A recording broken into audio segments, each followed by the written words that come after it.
মানসীর কিচেনে সবাইকে স্বাগত। আজকে আমি আপনাদের সাথে শেয়ার করব গাছ পাঁঠার একটি রেসিপি। গাছ পাঁঠা মানে আমরা সকলেই জানি, এঁচড়কে আমরা গাছ পাঁঠা বলে থাকি। সেটি কী কারণে বলে থাকি? কারণ এঁচড়কে রান্না করলে পাঁঠার মাংসর মতোই খেতে হয়, সেই জন্য আমরা এঁচড়কে গাছ পাঁঠা বলে থাকি। তো চলুন, আজকে কিন্তু আমি পেঁয়াজ রসুন বা চিংড়ি মাছ কোনো কিছু দিয়েই রান্না করছি না। আজকে সম্পূর্ণ নিরামিষভাবে আমি এঁচড়ের রান্না করব। আজকে বানাবো এঁচড়ের কালিয়া। সেই জন্য দেখুন, আমি এখানে 500 গ্রাম এঁচড়কে প্রেশার কুকারে একটা সিটি দিয়ে নাবিয়ে রাখবো। আর একটা মশলা তৈরি করে নেব, সেটাই দিচ্ছি টমেটো, আদা, কাঁচা লঙ্কা, আর দিচ্ছি কয়েকটা ভাঙা কাজু। আপনারা আপনাদের পরিমাণ মতো মশলাগুলোকে নিয়ে নেবেন। আর একটা বাটি নিয়ে নিয়েছি, আর বাটিতে একটা মশলার পেস্ট তৈরি করে নেব।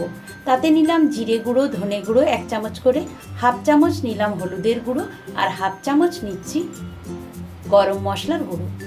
এবার এটাকে সামান্য দিয়ে দেবো 2.5 চামচের মতো টক দই, আর এরপরে দিয়ে দেবো সামান্য একটু জল।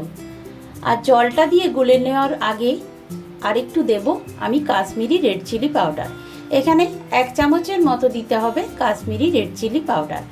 তারপর আরও কিছুটা জল দিয়ে একটা গোলা তৈরি করে নেব। সব মশলাগুলো যদি এইভাবে আগে থেকে গুলে একটা পেস্ট তৈরি করা হয়, তাহলে রান্নার স্বাদটা ভালো হয়। দেখুন, ভালোভাবে একটা চামচের সাহায্যে আমি এটাকে মিশ্রণটা তৈরি করে নিয়েছি। এবার চলুন দেখিয়ে দিই কীরকম সেদ্ধ করেছি। খুব বেশি গলিয়ে ফেলা যাবে না এঁচড়টাকে। দেখুন, হাত দিয়ে একটু প্রেসার দিলে বোঝা যাচ্ছে যে সেদ্ধ হয়ে গেছে।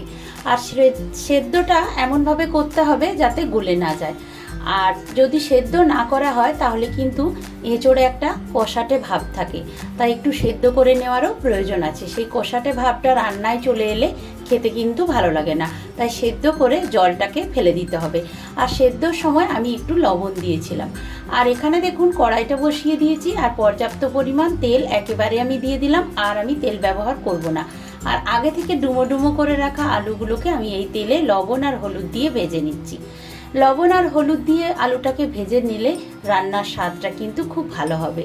আপনারা চাইলে প্রেসার কুকারে এটাকেও সেদ্ধ করে নিতে পারেন। আলুটাকেও কিন্তু আমার মনে হয় ভেজে রান্না করলে এটার টেস্ট বেশি ভালো হয়। তাই এইভাবে উল্টে পাল্টে ভালো করে দেখুন, কালার চেঞ্জ হয়ে যাওয়া পর্যন্ত খুব ভালোভাবে এটাকে ভেজে তুলে রাখবো। সেদ্ধটা হাফ সেদ্ধ কিন্তু এই ভাজাতেই হয়ে যাবে। এবার দেখুন, এঁচড়টাকে ওই তেলে দিয়ে দিলাম। এঁচড়টাকেও কিন্তু ভেজে নিলে ভালোভাবে রান্নাটা ভালো হয়। আর এইভাবে ওই তেলে আমি এঁচড়টাকে উল্টে পাল্টে একটু কালার চেঞ্জ হওয়া পর্যন্ত ভেজে নেব। দেখুন, দেখেই বোঝা যাচ্ছে সামান্য একটু কালার চেঞ্জ হয়ে গেছে। ভালোভাবে কিন্তু ভাজাটা আমার হয়ে গেছে। এবার ওই পেস্টটাতে আমি তুলে দিয়ে দেব এঁচড়গুলোকে। যে দইয়ের যে মিশ্রণটা আমি তৈরি করে নিয়ে রেখেছিলাম, সেটার মধ্যে আমি এঁচড়টাকে দিয়ে ভালোভাবে চামচের সাহায্যে মিশিয়ে নেব। কারণ যথেষ্ট পরিমাণ এখন গরম আছে, এটা হাত দিয়ে মেশানো যাবে না, তো চামচ দিয়ে এভাবে ভালোভাবে মিশিয়ে নিতে হবে।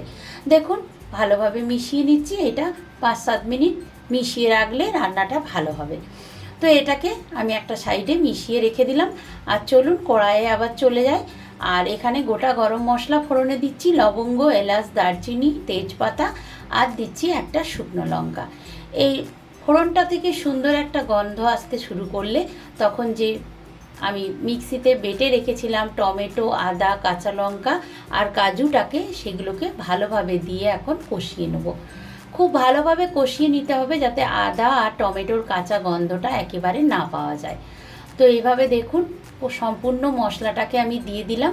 আর এখন খুন্তির সাহায্যে নাড়াচাড়া করে কষাতে থাকছি। এই এঁচড়ের কালিয়া কিন্তু খেতে দুর্দান্ত হয়। আর সেটা যদি এইভাবে আমার মতো করে একবার বানান, আর সম্পূর্ণ নিরামিষভাবে, তাহলে কিন্তু আপনারা যে কোনো কিছুর সঙ্গেই খেতে পারবেন। যেমন ভাত, রুটি, পোলাও সব কিছুর সঙ্গেই খাওয়া যাবে।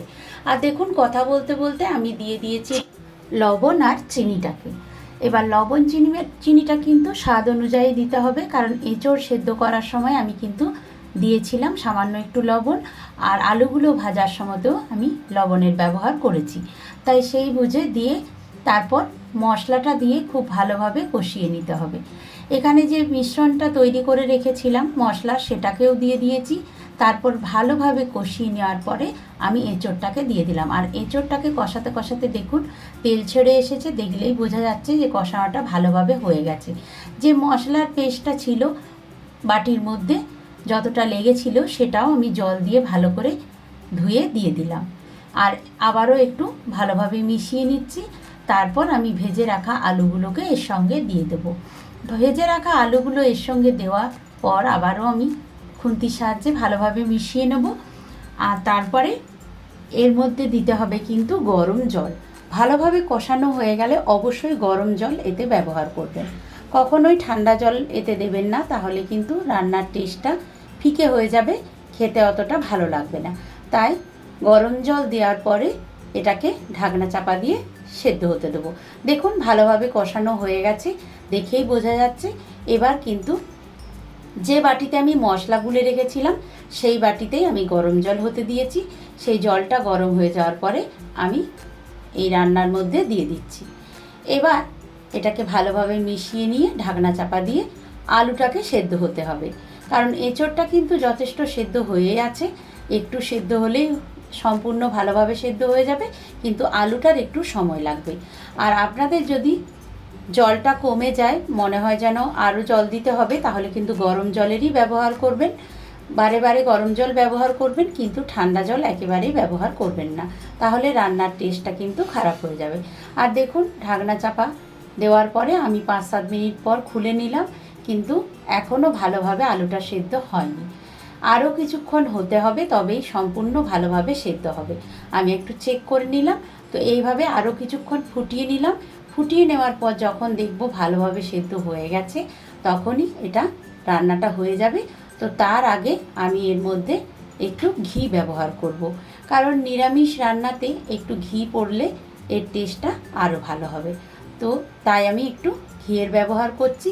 তো আপনাদের যদি ঘিটা অপছন্দ থাকে তাহলে বাদ দিতে পারেন।